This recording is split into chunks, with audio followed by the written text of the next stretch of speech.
So, unsa may sulod sa to ang CCTV package, okay? So, una, naa tayo pat ka kamera. Ang duha niya is dome type, ang duha ka kamera is valid type. So, ang dome type pwede siya sa indoor nga gamiton, ug ang valid type pwede siya sa outdoor. So, pwede siya mainitan, pwede siya mabasa. So, unsa may sulod, naa tay included nga storage device, naa tay tawag ni hard drive para dito may store ato yung mga capture sa inyang video, okay? So ang atong capacity ani is 2 terabyte. So sulit kayo.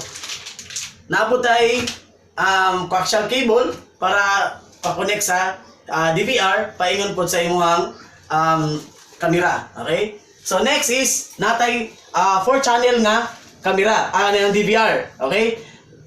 What else? Natay mouse, power cord, naabot tay power supply, okay? Power cord gyapon ni. So that's it guys. So kung gusto mo kanini ang mahimong secure ang inyong properties, ang inyong balay kung naglakaw-lakaw mo o na may negosyo, himuon nimo secure ang imong business establishment. So kinahanglan o dako kay tabang kung naatay CCTV just in case kung may mga dili ka nais nga mahitabo. So kasi makabataod, ha? Kailangan makawatan na ka. So guys, PM us at PCFix Molabe. My name is Felix Albudra and see you soon. Boom.